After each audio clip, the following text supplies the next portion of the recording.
Ating simula ng umaga ng mga balitang dapat nating malaman sa 774 Balita Ngayon. 774 Balita Ngayon. 30 minutong pag-uulat ng mga impormasyon at mga pangyayari sa loob at labas ng bansa. 774 Balita Ngayon. Kasama ang buong pwersa ng 774 News Team. 774 Balita Ngayon. Sa himpilang pinagkakatiwalaan sa balita at serbisyo publiko. DWWW 774, your ultimate news and music radio. At ngayon, narito ang inyong mga tagapagbalita. 774 Balita Ngayon. 774 Balita Ngayon.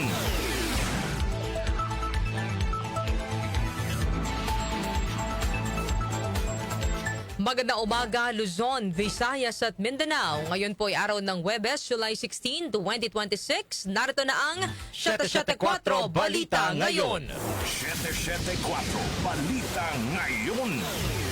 At sa ating pong mga headlines. Senate Impeachment Court sa Lunes na didesisyonan ang pagpapasabina sa tax records, bank accounts at AMLAC records ni VP Sara Duterte at asawa nitong si Attorney Manas Escarpio. House Prosecution Team pinangalanan na ang mga ihaharap na testigo ukol sa umano'y maling paggamit na confidential funds ni VP Sara Duterte. Senator Alan Peter Cayetano pumalag sa pag-aanunsyo ni NBI Director Melvin Matibag sa planong pag-iimbestiga sa 2019 SEA Games. Ibibigay na tulong sa gitna ng pagtaas ng presyo ng mga produktong petrolyo pinag-aaralan ng Malacanang. Pagpapalawak ng kooperasyon ng Singapore at Pilipinas sa kalakalan, kalusugan at social development natalakay sa pulong ni Pangulong Ferdinand Marcos Jr. at Singapore Prime Minister Lawrence Wong. DepEd sinimula na ang active threat simulation drills sa mga pampublikong paaralan. Metro News MMDA Special Operations Group Head Gabriel Go inalis muna sa clearing operations matapos masangkot sa panibagong reklamo. Sa ating SciTech, nitrata sa inuming tubig sa New Zealand may kaugnayan sa 120 premature births kada taon batay sa isang pag-aaral. Lifestyle News, kalansay ng isang T-Rex na ibenta sa halagang 3.08 billion pesos sa isang subasta. Sa ating music trivia ngayong petsa, ni-record ng The Beatles ang awitin na ito na bahagi ng kanilang 1969 album na Abbey Road. Anong awitin ito? Mamaya alamin. Balitang kakaiba, 69 years old na lolo sa New York nakasungkit ng world record matapos mag-donate ng mahigit 30 galon ng dugo. Oras po natin, 6:37 ng umaga. Kami po ang inyong tagapagbalita, Darlene Olanyo. At Daryl Justin. Narito naman ang detalye ng mga balita. 774 Balita Ngayon. Sa Lunes na lamang didesisyonan ng Senate Impeachment Court ang oral arguments ng prosecution panel at defense team kaugnay sa pagpapasabina sa tax records, bank accounts at AMLAC records ni Vice President Sara Duterte at asawa nitong si Attorney Manas Escarpio.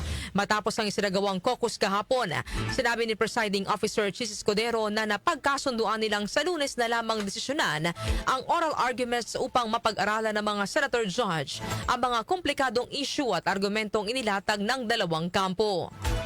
In caucus, the senator judges agreed to study the matter more, given that not everyone has actually completed reading the memoranda given by the parties and submitted by the parties, and given that they want more time to look into the complicated issues involved in these two motions for the issuance of subpoena.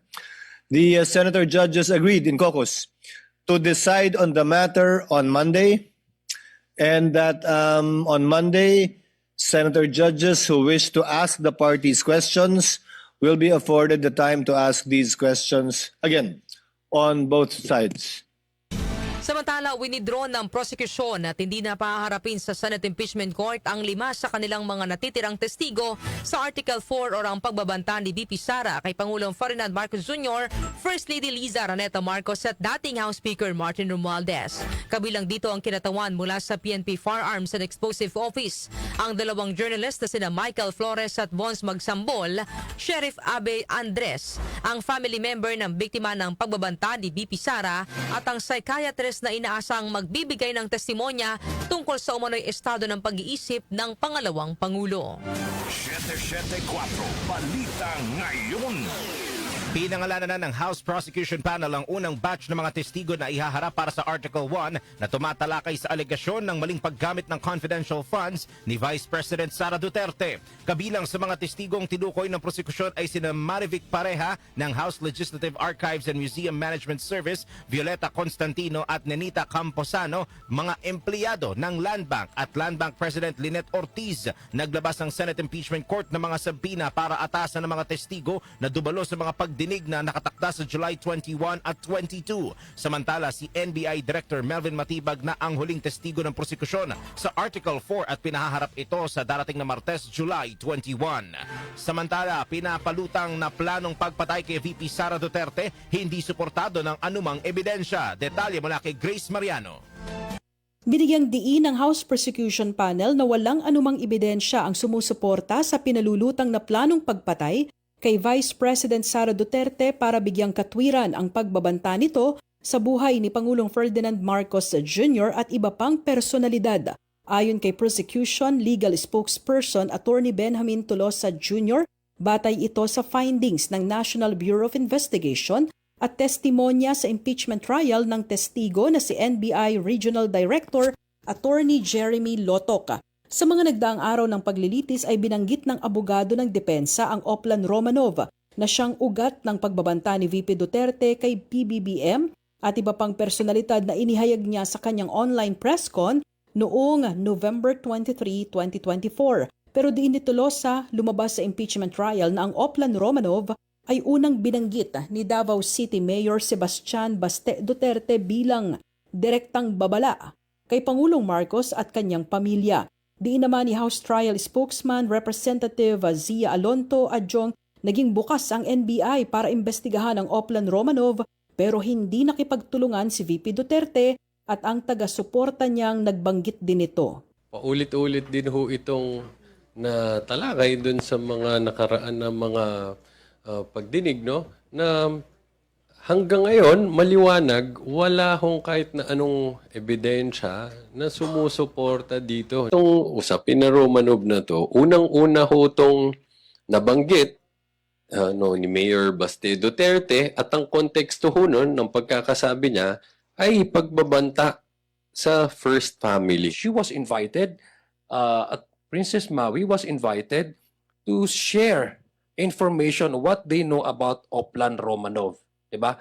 Pero unfortunately, for 2 consecutive, subpoenas or an invitation by the NBI, there's an unwillingness on the part of the Vice President and Miss Princess Maui not to share this very important information. Ito si Grace Mariano para sa DWWW 774, your ultimate music radio.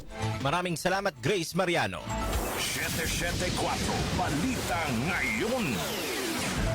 Samantala, pumalag si Senator Judge Alan Peter Cayetano at ang iba pang kasapi ng minority bloc sa balak na pag-iimbestiga ng National Bureau of Investigation o NBI sa 2019 Southeast Asian Games o SEA Games.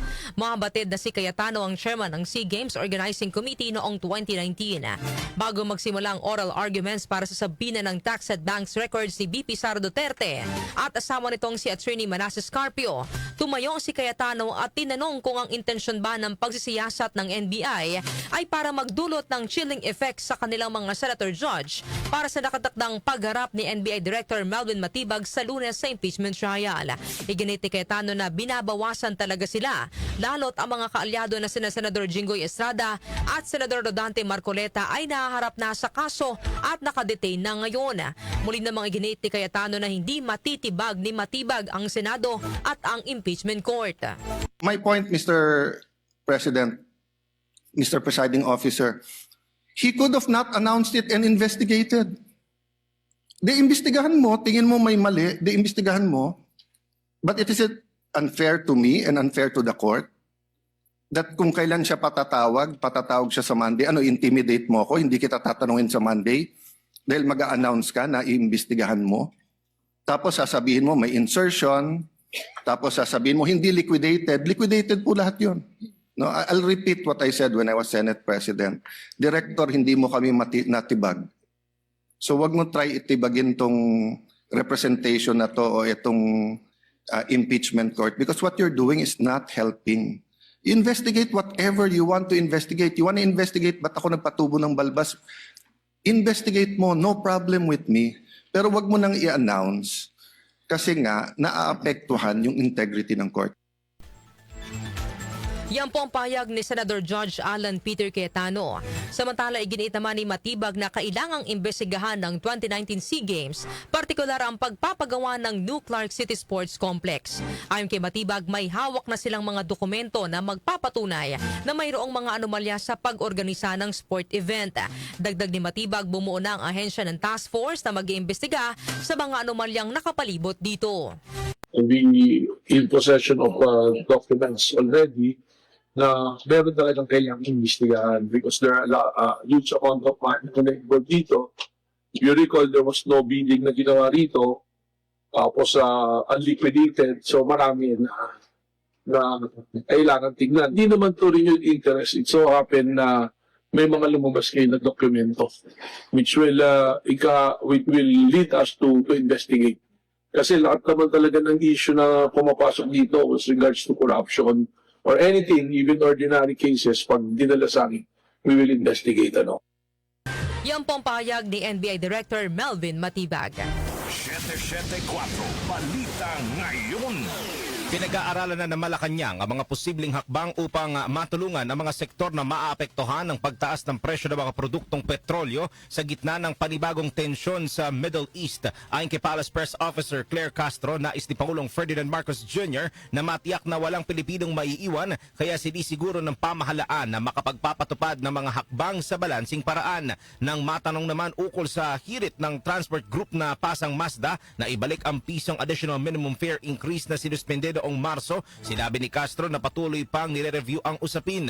Tiniyak naman ni Castro ang patuloy na humahanap ng paraan ng gobyerno upang makapagbigay ng tulong sa mga nasa sektor ng transportasyon, habang tinitiyak din na hindi maaapektuhan ang mga consumer sa pagtaas ng presyo ng mga produktong petrolyo. Samantala, Philippine at US Navy sumabak sa RIMPAC Exercise 2026. Detalye ihatid ni Angel Garcia. Nagsagawa ng Advanced Combined Anti-Submarine Warfare Exercise ang guided missile frigate ng Philippine Navy na BRP Miguel Malvar kasama ang USS Paul Hamilton ng US Navy at isang anti-submarine warfare fixed-wing aircraft bilang bahagi ng Force Integration Training para sa Rim of the Pacific o RIMPAC Exercise 2026. Sa isinagawang pagsasanay, matagumpay na ineskorta ng BRP Miguel Malvar ang tinaguriang high-value unit na ginagampanan naman ng USS Paul Hamilton patungo sa itinatakdang target area, habang katuwang ang US Navy aircraft na nagsilbing Search and Attack Unit Commander. Layo ng pagsasanay na hasain ang kakayahan ng mga barko at eroplano sa paghahanap, pagtukoy at pagsalakay sa isang aktual na submarine. Ayon sa Philippine Navy, patuloy nitong pinaunlad ang kakayahan ng hukbong dagat sa pamamagitan ng pakikilahok sa RIMPAC, ang pinakamalaking maritime exercise sa buong mundo upang higit na mapalakas ang seguridad ng bansa at kooperasyong pandagat sa rehiyon. Angel Garcia ng DWWW 774, your ultimate music radio. Maraming salamat, Angel Garcia. 774 Balita Ngayon. Nakipagpulong si Pangulong Ferdinand Marcos Jr. kay Singapore Prime Minister Lawrence Wong sa working visit nito sa Singapore. Kabilang sa tinalakay ng dalawang lider ay ang pagpapalawak ng kooperasyon sa larangan ng kalakalan, pamumuhunan, artificial intelligence o AI, kalusugan at social development. Muli ring pinagtibay ng dalawang lider ang kanilang dayuning higit pang palakasin ang matagal ng ugnayan ng dalawang bansa sa Timog Silangang Asya. Ayon naman sa Malacanang, nagkasundo rin ng dalawang lider na ituloy ang pagbuo ng mga karagdagang bilateral agreement na inaasang magpapalakas pa sa relasyon ng Pilipinas at Singapore. Samantala, Pangulong Ferdinand Marcos Jr. hindi magpapadala sa tumaas na survey rating. Chanel Salazar sa report. Iginit ng Malacanang na hindi nagpapadala si Pangulong Ferdinand Marcos Jr. sa resulta ng mga survey kahit pa tumaas ang kanyang satisfaction at performance ratings noong nakaraang buwan. Ayon kay Palace Press Officer Undersecretary Claire Castro, tumaas man o bumaba ang numero, nananatiling nakatuon ang Pangulo sa pagtupad sa kanyang tungkulin at paghahatid ng serbisyo sa mga Pilipino.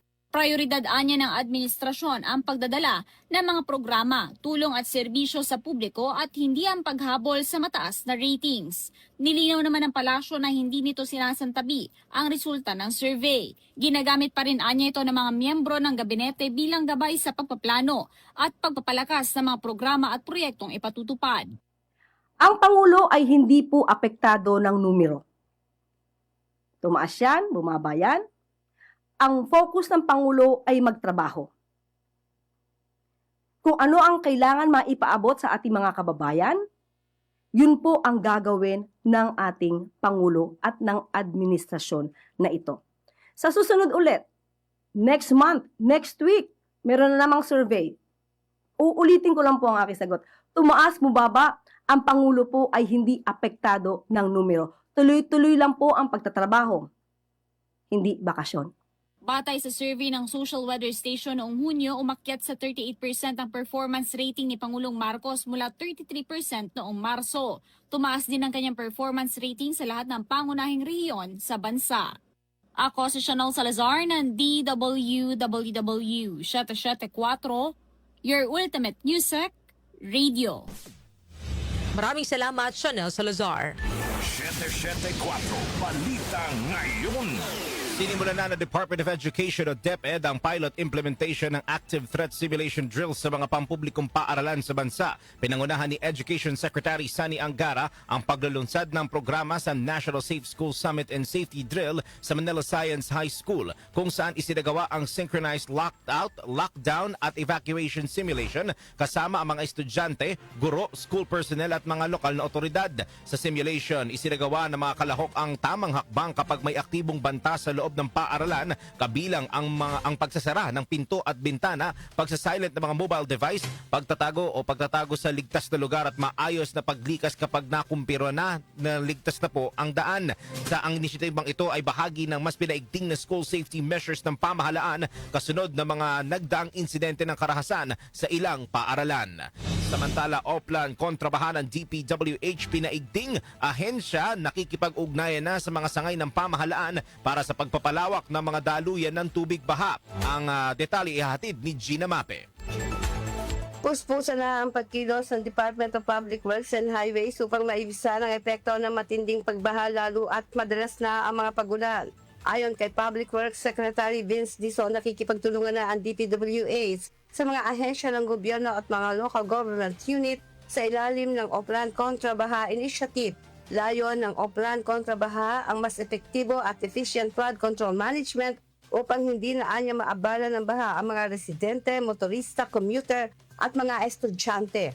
Kabilang niya sa mga pangunahing tinututukan ng DPWH Oplan Kontrabaha ay ang Metro Manila, Ilocos Region, Cagayan Valley, Tarlac, Naga, at ilang bahagi ng Visayas at Mindanao, kasama rito ang Cebu, Iloilo, Bacolod, Cagayan de Oro at Maguindanao. Ang hakbang ng kalihim ay pagtalima sa kautusan ng Pangulong Ferdinand Marcos Jr.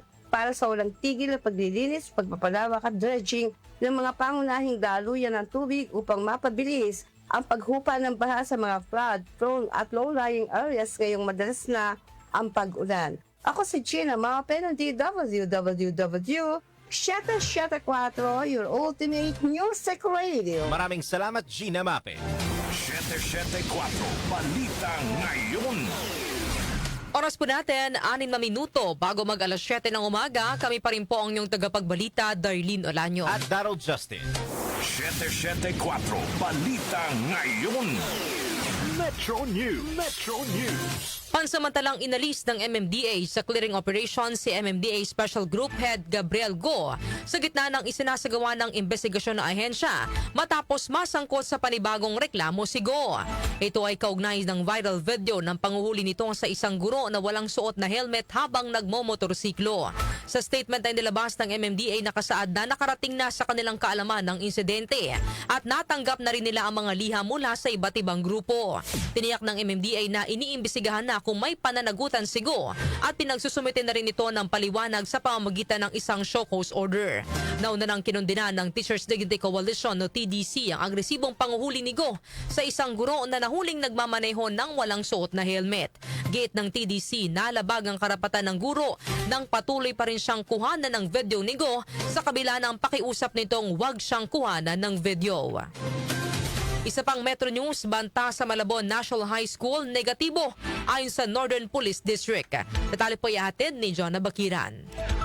Negatibo ang naging resulta ng assessment ng mga police personnel kaugnay sa banta na naiulat sa Malabon National High School kahapon, July 15. Matatandaan kahapon ay maagang pinauwi ang mga estudyante sa nasabing paaralan bilang pag-iingat. Ayon sa Northern Police District, ang bantang kumalat sa social media ay hindi totoo at wala rin anilang ebidensya na nakita na magpapatunay sa banta. Tiniyak naman ng NDP sa publiko na patuloy silang magmomonitor at hinimok ang lahat na maging kalmado at iwasan ang pagbabahagi ng mga hindi beripikadong balita upang hindi ito gumawa ng takot at panik. Ako po si Jonah Bakira ng DWWW 774 Ultimate Music Radio. Maraming salamat, John Bakiran.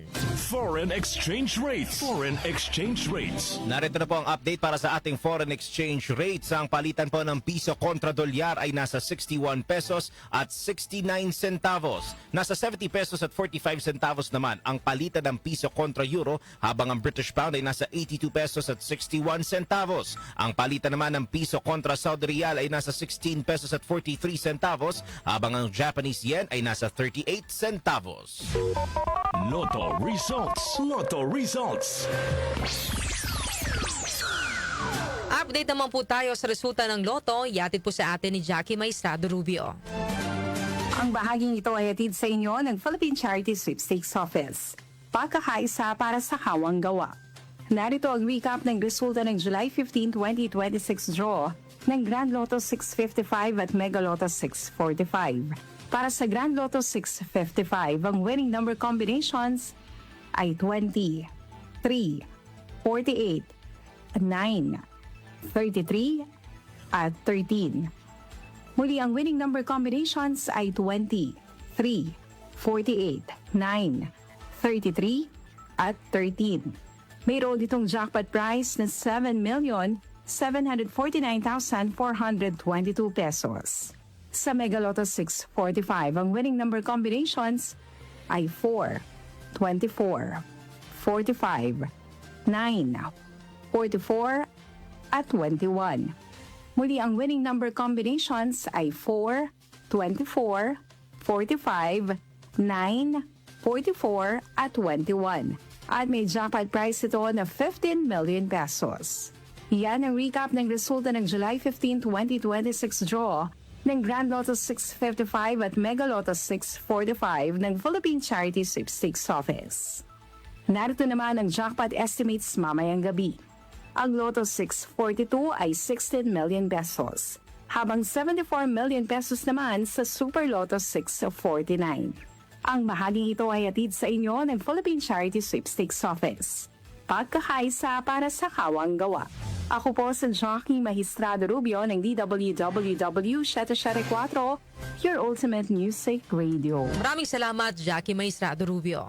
Science and Technology. Science and Technology. Sa ating SciTech News, ito pala partner ay nitrates. Ayun. Nitrates sa inuming tubig sa New Zealand may kaugnayan sa 120 premature births kada taon batay sa isang pag-aaral. Ang detalye ay hatid ni Rose May Miranda.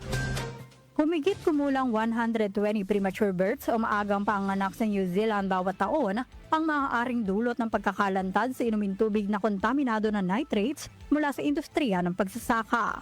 Ang mga mananaliksik mula sa Universidad ng Canterbury, Otago at Massey ay nakakita ng significant o malaking ugnayan sa pagitan ng tubig na may nitrate at maagang panganak, kahit na ang antas ng nitrate ay malayo sa limitasyong itinakda ng batas ng New Zealand na 11.3 mg per liter.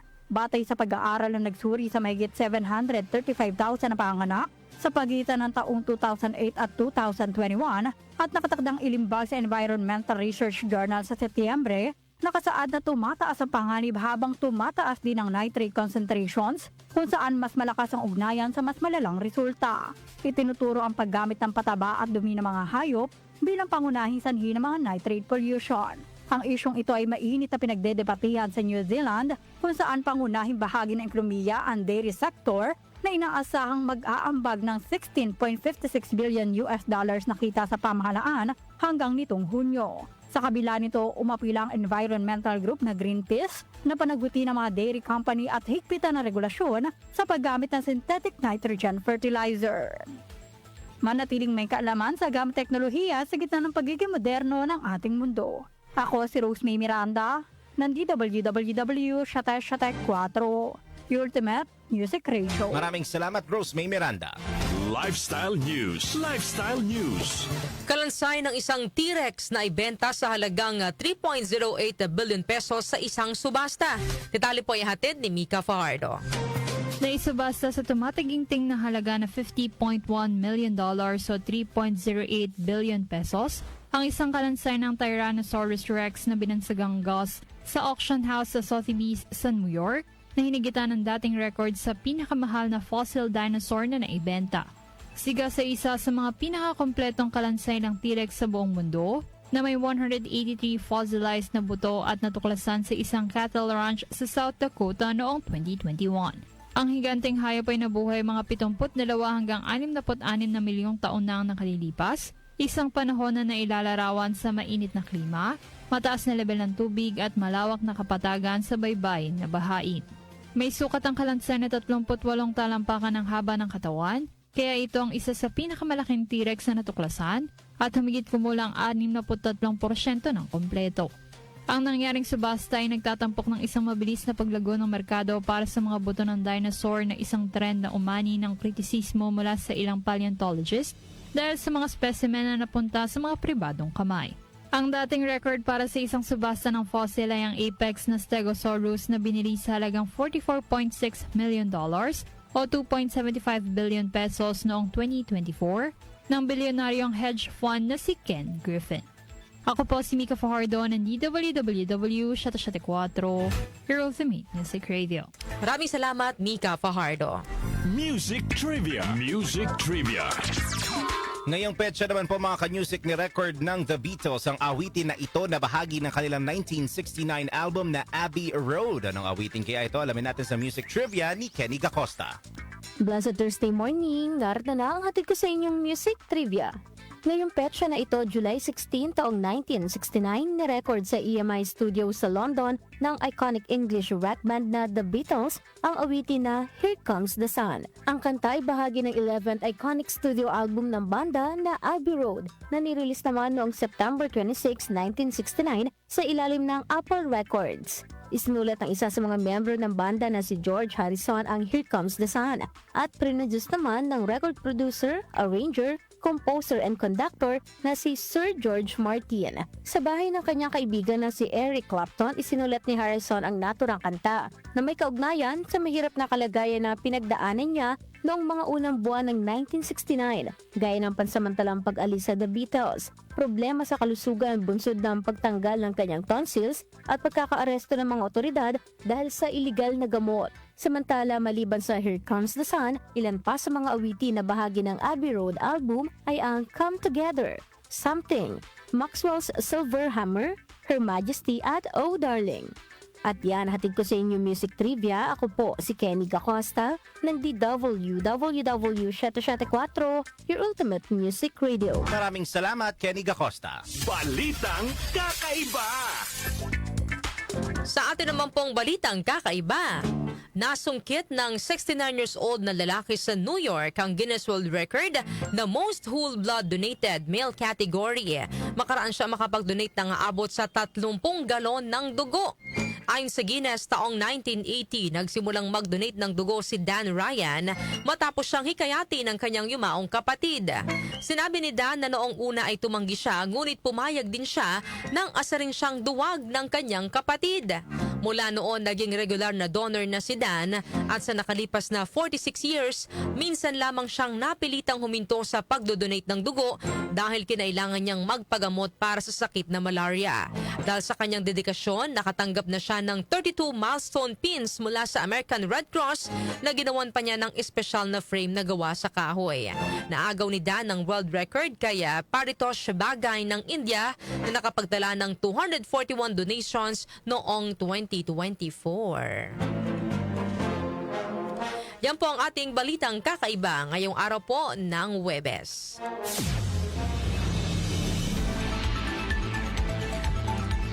At bago tayo magtapos sa ating balitaan, partner, ibigay mo muna. Ano ba ang ating question of the day? Sa mga nag-aabang, sagot na po kayo dito. Kaduda-duda ba ang timing ng sinasabing investigasyon ng NBI sa umano'y anomalya sa 2019 SEA Games? Para po sa inyong mga opinyon ng ating text line 0929-321-8738 at maaari din po kayong mag-comment sa ating pong Facebook Live at YouTube channel. Inyo pong narinig ang mga may init na balita ngayong araw po ng Huwebes, July 16, 2026. Kami po ang inyong tagapagbalita, Darlene Olanyo. At Daryl Justin. Napasa inyo ang 774 Balita Ngayon. 774 Balita Ngayon.